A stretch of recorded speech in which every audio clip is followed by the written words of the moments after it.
is 58.36 meters from the foundation and 55 meters from the ground.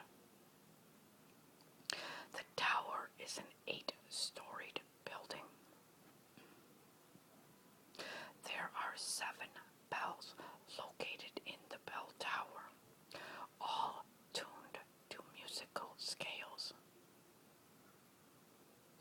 The weight of the tower is measured to be 14,453 tons.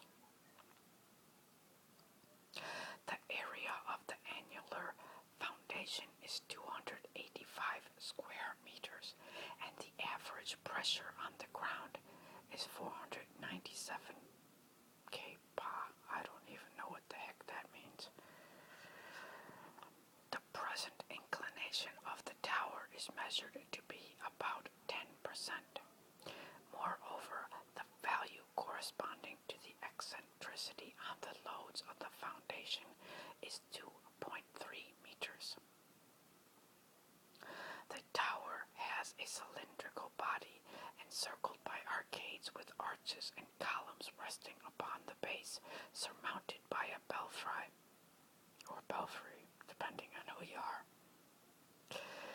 The central body is basically a hollow cylinder which comprises of an external wall facing of shaped ashlars in white and gray San Julio limestone, and an inner wall facing of worked limestone.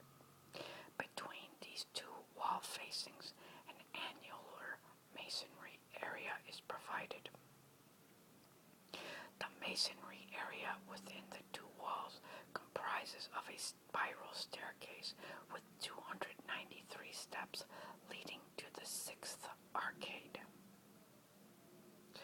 The construction work of the tower began on the 9th of August, 1173. In 1182, the stone works of the bell tower of St. Mary were established. What does that have to do with anything?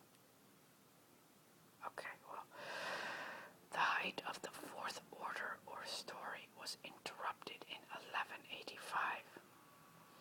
In 1198, the establishment of the first bell was documented. In 1231, the marble used for the construction of the tower was worked on. In 1260, Giovanni de Simone intervened in the construction work of the tower as the master builder.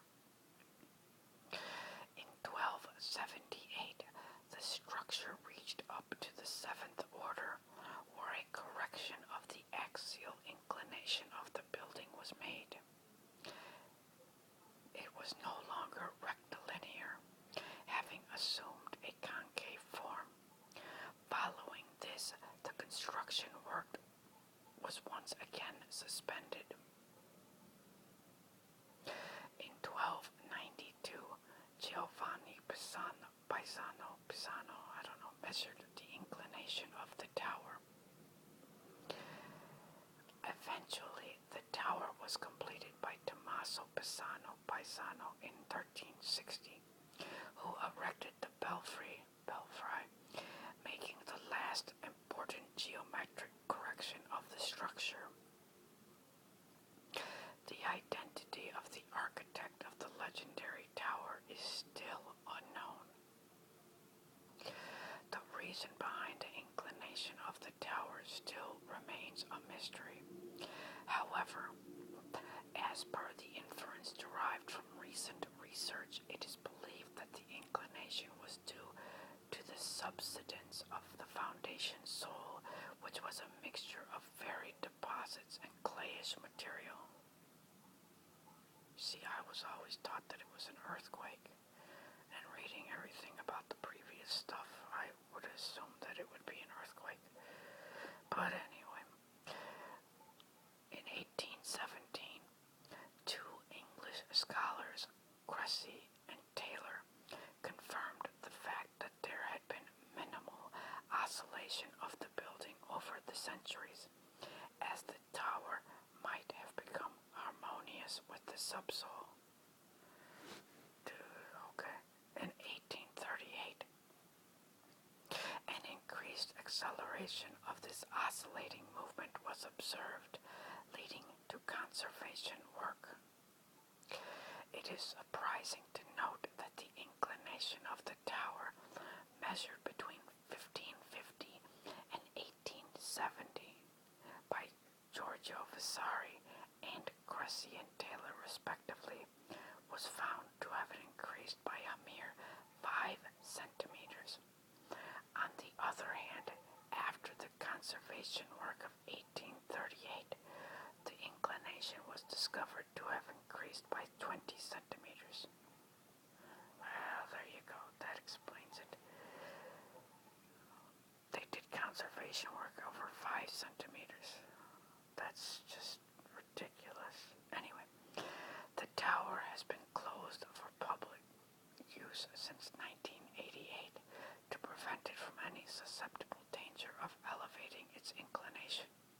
Yeah, you might have to worry about that quarter centimeter. Okay.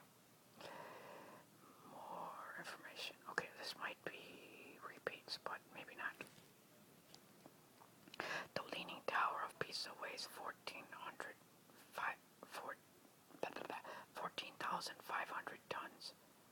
Although it took quite a long time for construction to be completed, the official estimated